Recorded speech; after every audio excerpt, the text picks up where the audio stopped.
Olá, meus queridos irmãos e amigos, sejam todos bem-vindos mais uma vez aqui no nosso canal, para juntos agora prepararmos a nossa reunião Vida e Ministério Cristão da semana 13 a 19 de maio. Então, vamos juntos para o nosso vídeo.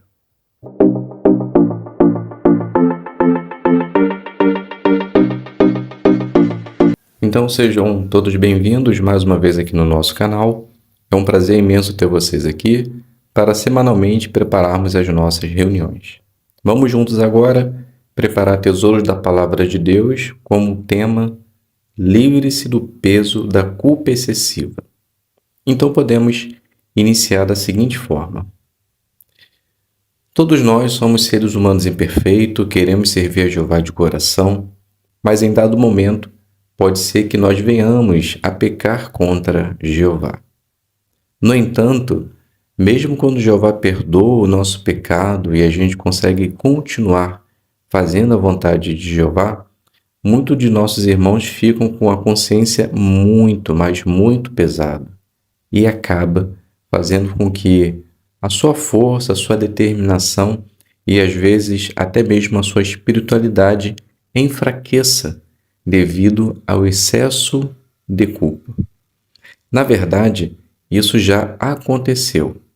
Veja só o livro do Salmo 38, versículo do 3 ao 8. Meu corpo inteiro está doente por causa da tua indignação. Não há paz nos meus ossos por causa do meu pecado, pois os meus erros pairam acima da minha cabeça. Como um fardo pesado, são demais para eu carregar. Minhas feridas cheiram mal e supuram por causa da minha tolice. Estou aflito e muito abatido. Caminho triste o dia inteiro. Sinto meu íntimo queimar. Todo meu corpo está doente. Fiquei entorpecido e me sinto completamente esmagado. Meu coração angustiado me faz gemer profundamente. O salmista, em algum momento de sua vida, ele teve exatamente sentimento que alguns irmãos hoje também passam e sofreu muito por causa disso. Pode ser que eu ou você esteja passando exatamente nesse momento por essa situação. Mas a questão é, será que nós continuaremos com o excesso de culpa mesmo quando Jeová já nos perdoou? Bem, se isso acontecer, isso pode ser negativo para a nossa vida. Pois o excesso de culpa, ele pode acabar fazendo com que nós deixemos de fazer a vontade de Jeová, pois pode nos desanimar ao ponto de deixar que Satanás ele tome conta da situação. Então, se você passou por uma situação parecida, teve o perdão de Jeová, esqueça o que aconteceu, pois Jeová ele faz exatamente isso. O que nós devemos fazer da nossa parte é as mudanças significativas e não deixar que o erro se repita, para que assim possamos continuar fazendo a vontade de Jeová. Então, em vez de se concentrar em erros do passado, esteja decidido a construir um futuro que agrade a Jeová. Era exatamente isso que o salmista queria. No versículo 4 e 5, diz assim: Ó Jeová, ajuda-me a saber qual será o meu fim e qual o número dos meus dias, para que eu entenda como é curta a minha vida. Realmente, os dias que me deste são poucos, e a duração da minha vida é como nada diante de ti. Certamente todo homem, mesmo que pareça seguro, não é nada mais que um sopro. Então Davi, ele reconheceu a brevidade de sua vida. Então a preocupação dele era viver do modo que agradasse a Deus, tanto pelas suas palavras como pelas suas ações. E ele fez com que isso realmente acontecesse. E Jeová, ele avaliou as atividades de Davi e o recompensou por causa disso. Podemos dizer que hoje não é diferente. A nossa vida, ela também é curta. Então, nós precisamos fazer coisas hoje que agrade o coração de Jeová, mesmo que o mundo ou as horas esteja acelerada e temos muita coisa para fazer em pouco tempo. Então não podemos ficar ansiosos por causa disso. Precisamos estabelecer prioridades em nossa vida, principalmente as prioridades espirituais, que é obedecer às ordens de Jeová e usar sabiamente o nosso tempo para que assim nós possamos aplicar a palavra de Deus em nossa vida e ajudar outros a reconhecer também a soberania de Jeová. Então, mesmo que tenhamos passado por alguma situação na qual nós realmente ficamos tão tristes ao ponto de deixar que o peso da culpa atrapalhe a nossa espiritualidade, nós precisamos nunca deixar de orar a Jeová. O versículo 12 mostra exatamente isso. Ouve a minha oração a Jeová, escuta o meu clamor por ajuda.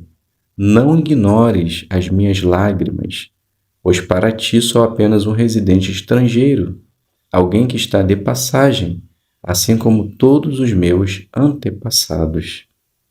Então Davi, ele sabia que o sentimento de culpa pode fazer com que a pessoa ela deixe de orar a Jeová.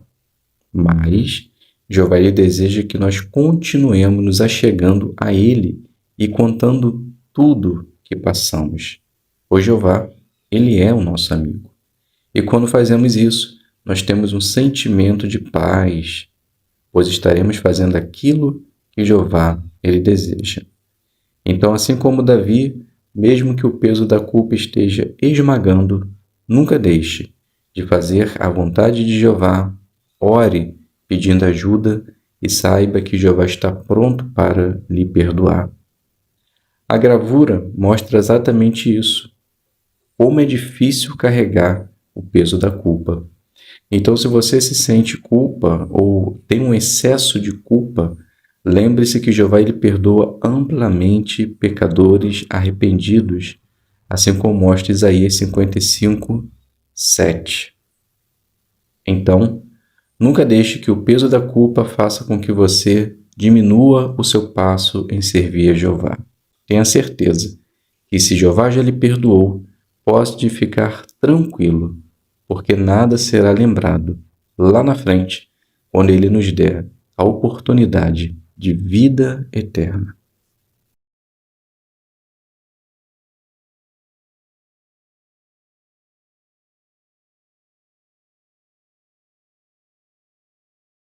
E podemos iniciar fazendo a leitura do texto que aparece em nossa apostila, que é o livro do Salmo 39:1, que diz assim: Eu disse, vou vigiar o meu caminho para não pecar com a minha língua.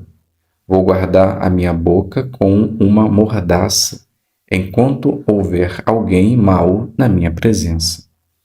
Então a pergunta: em que situações talvez seja necessário guardarmos a nossa boca com uma mordaça?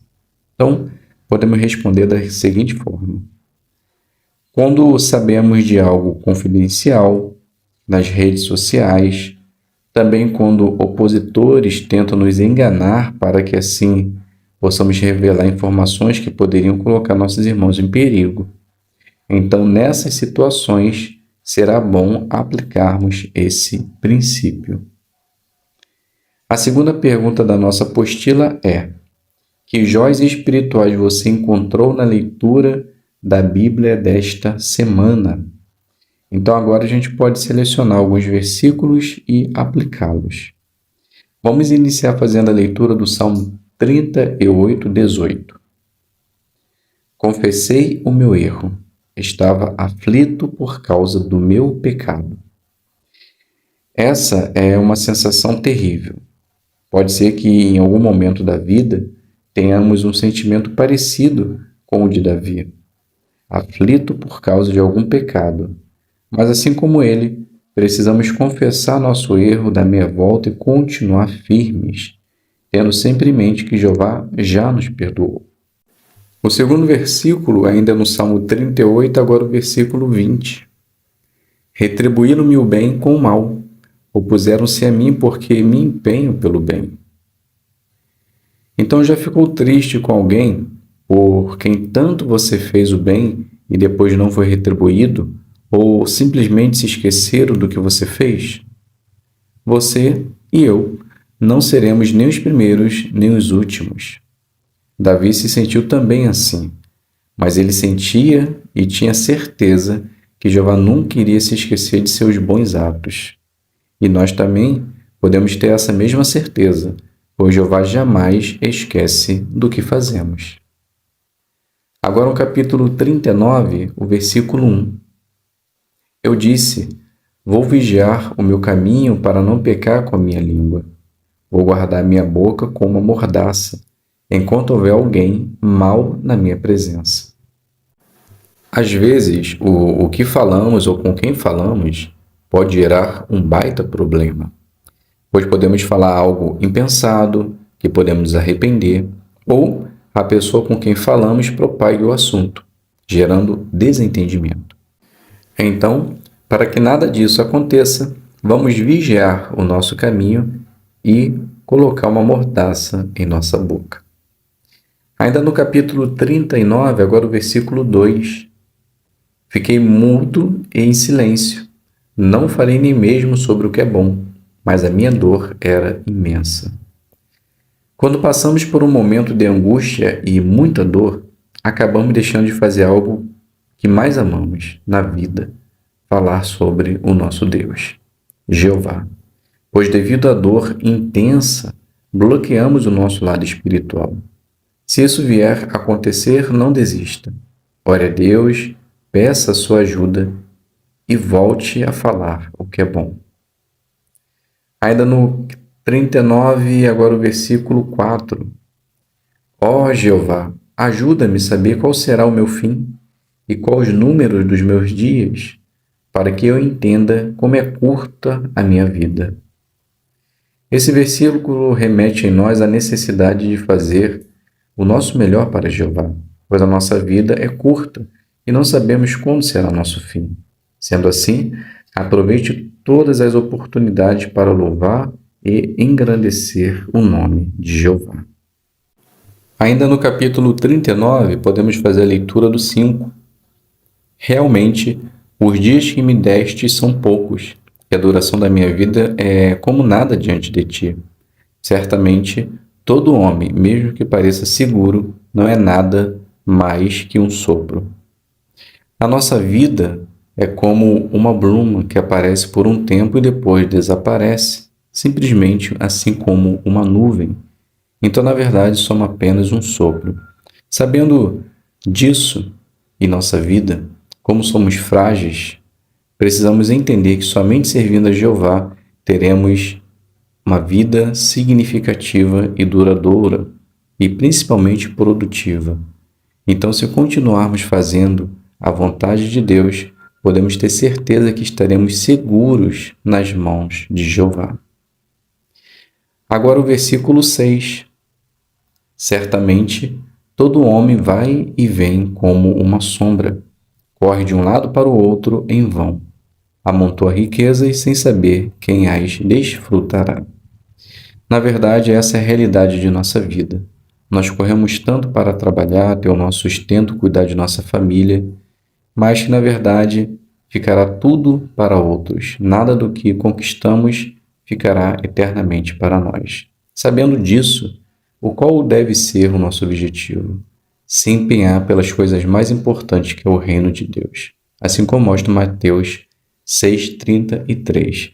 Se fizermos assim, com certeza não seremos apenas uma sombra, pois estaremos sempre na memória de Jeová.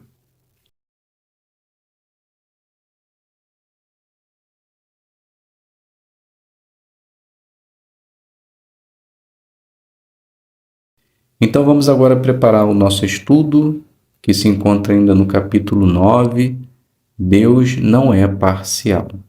Mas hoje nós vamos iniciar no parágrafo 17 e vamos até o parágrafo de número 24. Então podemos iniciar fazendo a leitura do 17 e 18. O testemunho de Pedro colocou diante daqueles cristãos judeus uma prova decisiva. Será que eles conseguiriam pôr de lado qualquer traço de preconceito e aceitar os gentios recém-batizados como seus irmãos cristãos? O relato nos diz: Quando os apóstolos e outros cristãos judeus ouviram essas coisas, não apresentaram mais objeções e glorificaram a Deus, dizendo: Então, Deus também concedeu às pessoas das nações o arrependimento que leva à vida. Essa atitude positiva preservou a união da congregação. Hoje, manter a união pode ser um desafio, pois os adoradores verdadeiros são de todas as nações, tribos, povos e línguas. Assim, em muitas congregações encontramos pessoas de várias raças, formações e culturas. Faremos bem em nos perguntar: consegui tirar do meu coração qualquer traço de preconceito? Estou determinado a nunca permitir que as atitudes deste mundo que causam divisão entre as pessoas, incluindo nacionalismo, tribalismo, orgulho cultural e racismo, influenciem o modo como trato meus irmãos cristãos? Lembre-se do que aconteceu com Pedro, alguns anos depois da conversão dos primeiros gentios. Deixando-se levar pelo preconceito de outros, ele se separou dos cristãos gentios e teve de ser corrigido por Paulo. Nunca deixemos de nos proteger contra o laço do preconceito. Então a pergunta parte A: que prova decisiva o testemunho de Pedro colocou diante dos cristãos judeus? Então a prova foi: será que eles conseguiriam pôr de lado qualquer traço de preconceito e aceitar os gentios recém-batizados como seus irmãos? Então, de acordo com o relato de Atos 11:18, eles realmente aceitaram os gentios como seus irmãos e conseguiram preservar a união da congregação. Parte B: por que preservar a união da congregação pode ser um desafio e o que faremos bem em nos perguntar? Então pode ser um desafio porque os adoradores de Jeová, os irmãos na fé, eles são de várias nações, tribos, povos e línguas, então pensamento e conceitos diferentes. Mas a pergunta que devemos nos fazer é: consegui tirar do meu coração qualquer traço de preconceito? Estou determinado a nunca permitir que as atitudes deste mundo que causam divisão entre as pessoas, incluindo nacionalismo, tribalismo, orgulho cultural e racismo, influenciem o modo como trato meus irmãos cristãos? Então, devemos tomar muito cuidado para que não tenha nenhum traço de preconceito ainda em nosso coração. Subtítulo: Muitos se tornaram crentes. Leitura do 19. Será que os seguidores de Jesus passaram a pregar aos gentios incircuncisos? Observe o que aconteceu mais tarde na Antioquia da Síria. Essa cidade tinha uma grande comunidade judaica e havia pouca hostilidade entre judeus e gentios. Sendo assim, Antioquia era um bom lugar para pregar aos gentios.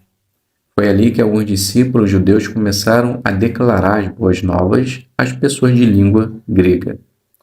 Essa pregação se dirigia não apenas aos judeus que falavam grego, mas também aos gentios e circuncisos.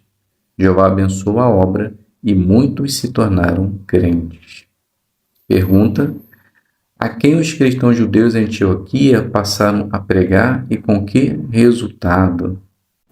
Então os discípulos, eles começaram a declarar as boas novas às pessoas de língua grega, mas não só aos judeus que falavam grego, mas também aos gentios incircuncisos. E Jeová abençoou a obra e muitos se tornaram crentes. Vamos fazer agora a leitura do 20 e 21.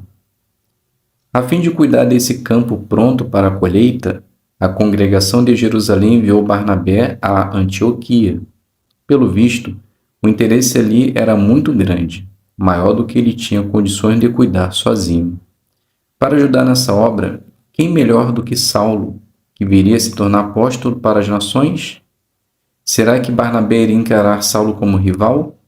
Pelo contrário, Barnabé mostrou a devida modéstia. Ele tomou a iniciativa de ir a Tarso, procurar Saulo e trazê-lo de volta a Antioquia para ajudar. Juntos, eles passaram um ano edificando os discípulos na congregação daquela cidade. Como podemos mostrar modéstia ao cumprir nosso ministério? Ser modesto envolve reconhecer as próprias limitações. Todos nós temos pontos fortes e habilidades diferentes. Por exemplo, alguns talvez tenham facilidade para dar testemunho informal ou de casa em casa, mas podem achar difícil fazer revisitas e iniciar estudos bíblicos. Se você deseja melhorar em algum aspecto no ministério, que tal pedir ajuda? Fazer isso poderá ajudá-lo a ser mais produtivo e a ter maior alegria no ministério. Pergunta: como Barnabé mostrou a devida modéstia e como nós podemos mostrar modéstia similar ao cumprir nosso ministério? Então Barnabé, ele mostrou modéstia, pois ele percebeu que ele não iria conseguir cuidar sozinho daquela designação. Então ele foi até Tarso e trouxe o apóstolo Saulo, para ajudá-lo naquele ministério. E com certeza juntos eles conseguiram edificar a congregação. E nós hoje também podemos mostrar modéstia ao cumprir nosso ministério por reconhecer as nossas limitações. Alguns são bons no ministério formal, de casa em casa, outros já são em revisita e abrir estudos bíblicos. Então, a modéstia vai fazer com que nós venhamos a perceber em que aspecto nós podemos melhorar e pedir a ajuda para isso. Subtítulo: Enviaram ajuda, 22 e 23. Foi primeiro em Antioquia que os discípulos, por direção divina, foram chamados de cristãos. Esse nome aprovado por Deus descreve bem aqueles que imitam o modo de vida de Cristo. À medida que pessoas das nações se tornaram cristãs, será que judeus e gentios na congregação passaram a se considerar irmãos espirituais? Veja o que aconteceu quando houve uma grande fome por volta de 46 era comum. No passado, as fomes afetavam profundamente os pobres, que não tinham dinheiro guardado nem comida estocada. Pelo visto, muitos cristãos judeus que moravam na Judéia eram pobres. Assim, durante essa fome, eles precisaram de suprimentos. Ao saberem dessa necessidade, os irmãos em Antioquia, incluindo cristãos gentios, enviaram ajuda aos irmãos que moravam na Judéia. Essa foi uma verdadeira expressão de amor fraternal. Não é diferente entre o povo de Deus hoje. Quando ficamos sabendo que nossos irmãos em outro país, em nossa região, precisam de ajuda, procuramos ajudá-lo de coração. Comissões de filial organizam rapidamente a formação de comissões de ajuda humanitária para cuidar de nossos irmãos que talvez tenham sido afetados por desastres naturais como furacões, terremotos e tsunamis. Todo esse esforço para ajudar nossos irmãos demonstra que fazemos parte de uma verdadeira fraternidade. Então a pergunta: como os irmãos em Antioquia demonstraram um amor fraternal e como o povo de Deus hoje age de maneira similar? Então, quando os irmãos da Judéia eles passaram por uma severa fome, em 46 era comum, os irmãos de Antioquia, junto com os gentios, eles enviaram ajuda a esses irmãos. Então, isso mostra uma verdadeira expressão de amor fraternal. E hoje não é diferente. Quando ficamos sabendo que nossos irmãos em outro país, em nossa região, precisam de ajuda, os irmãos, por meio de comissões, eles ajudam esses irmãos. Então, eles enviam alimento, mantimentos, água, para que eles possam ser bem nutridos. E conseguimos perceber que exatamente isso está acontecendo, agora nessa calamidade que estamos vendo no Rio Grande do Sul. Então, com certeza, os irmãos estão agindo da maneira correta, demonstrando o amor fraternal. E nós, da nossa parte, também podemos ajudar. Se não for de modo direto, podemos fazer isso por meio de nossas orações. Leitura do 24. Como cristãos verdadeiros, levamos a sério o significado da visão que Pedro recebeu no terraço, em Jope, lá no primeiro século. Nós adoramos um Deus imparcial. Ele deseja que demos testemunho cabal sobre o seu reino, o que envolve pregar às pessoas independentemente de raça, nacionalidade ou posição social. Assim, estejamos determinados a dar a todos os que quiserem ouvir a oportunidade de aceitar as boas novas. Pergunta: como podemos mostrar que levamos a sério o significado da visão que Pedro recebeu? Nós adoramos a um Deus imparcial e Ele deseja que todos ouçam a pregação das boas novas. Então, nós devemos estar determinados a dar a todos os que quiserem ouvir a oportunidade de aceitar as boas novas. Então aqui, meus queridos irmãos e amigos, a gente vai finalizar o nosso estudo e espero que possa ter contribuído para a sua preparação, ok? Muito obrigado a todos pela presença, fiquem todos na paz de Deus e até um próximo vídeo, se Deus quiser.